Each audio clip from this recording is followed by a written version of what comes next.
Bem, eu trabalho na Trip, eu escrevo para Trip TPM, né, há 3 anos. E eu comecei justamente pelo quadrinho, assim, né? Eu ofereci um freela, eu freelei por 1 ano, na verdade, com jornalismo em quadrinhos. Até porque eu não tinha câmera, então eu não tinha como pagar um fotógrafo para me acompanhar nas matérias. E aí eu falei, posso fazer ilustrado. Mostrei lá, você sempre manda o Joe Sacco, né? Palestina do Joe Sacco para as pessoas se situarem do que se trata. E eles abraçaram, assim, foi o primeiro lugar que realmente que apostou nessa linguagem, né?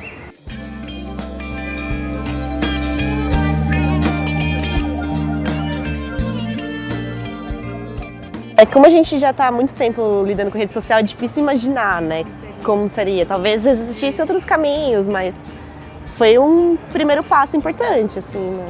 Porque até então não tinha feedback de nada. Eu fazia coisa no meu caderno e pra mim, assim.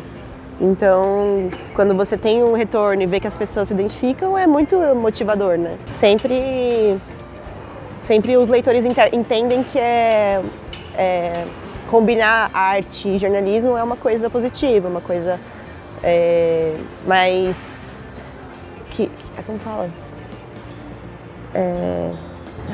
É uma coisa que emociona, né? Acho que isso que é mais legal do jornalismo em quadrinhos. Você consegue emocionar as pessoas de uma forma muito rápida e profunda, assim.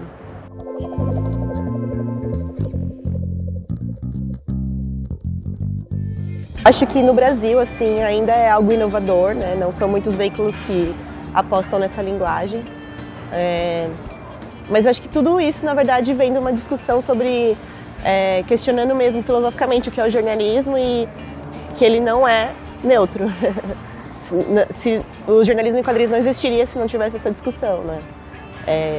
Esse discurso da imprensa de ser neutra, objetiva, imparcial, que vendeu o jornal nos anos 50, nos anos 30, para mim não caiu por terra, assim. Então, a partir desse momento, a gente consegue pensar em outras formas de comunicar que não sejam padrão, né? Padrão texto, foto, padrão...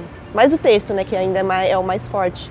Uma coisa não exclui a outra, por fato de ter a subjetividade do artista, não exclui a informação apurada, a entrevista, toda a metodologia do jornalismo, entendeu?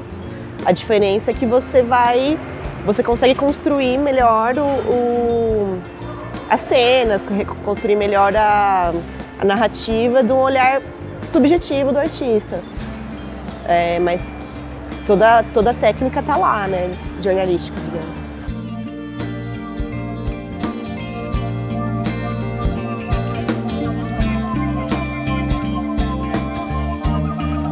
Eu confesso que quando eu comecei a me interessar por jornal, foi por conta da seção de tirinhas, né? Como muita gente relata.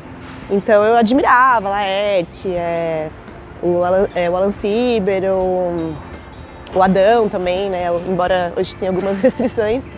Mas eu comecei a me interessar por jornal justamente por conta do quadrinho, né? Então... essa crítica ácida, irônica à sociedade, ao comportamento, eu sempre me atraí por isso, assim.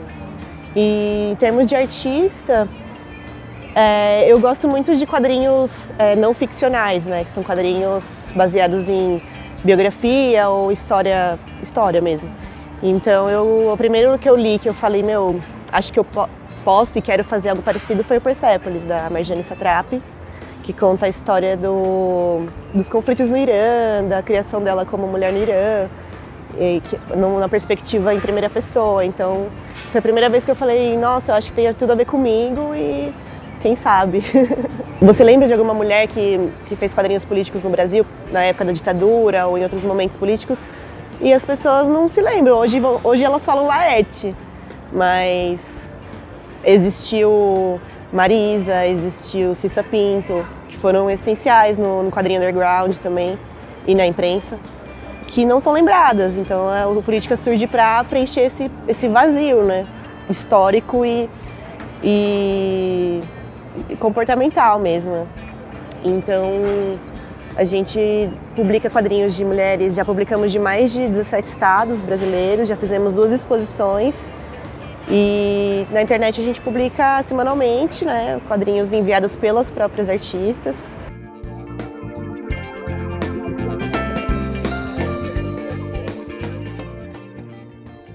Mas eu acho que em termos de premiação e, digamos, os espaços mais oficiais, né, em que o quadrinho circula, ainda falta muito para existir uma igualdade, assim.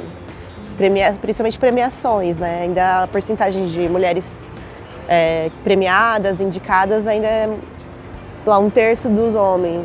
E sendo que mulheres estão produzindo tanto quanto, só que elas não têm a mesma trajetória, às vezes começam a desenhar muito mais tarde, porque não enxerga uma carreira. A gente se sente segura, né? Um espaço seguro, um espaço de acolhimento. Então, ouvir críticas das outras autoras e comentários positivos, nossa, é muito motiva, né? É muito legal. A gente, pelo menos, eu vejo muito essa articulação no políticas, né? Quando a gente consegue se organizar em torno de alguma ideia, por exemplo, aconteceu esse caso da Bienal, né, do Rio de Janeiro. Então a gente foi no grupo a gente tem um grupo e falamos, vamos fazer uma campanha. Todo mundo desenha um beijo gay, um beijo entre pessoas LGBTs e a gente vai postar agora que está rolando essa discussão. Então sempre tem uma mobilização assim em torno de temas importantes, assim como a morte da Marielle, a discussão sobre o aborto, né? Então sempre que tem esses assuntos quentes a gente se articula, assim. Mas em termos estético, eu acho que é muito livre, assim, as mulheres são muito generosas, assim, em acolher tanto a estética com menos técnica, mais técnica, é muito tranquilo, assim. Eu não sinto que exista essa diferença, assim, de estilo. Tudo é recebido com muito carinho, assim.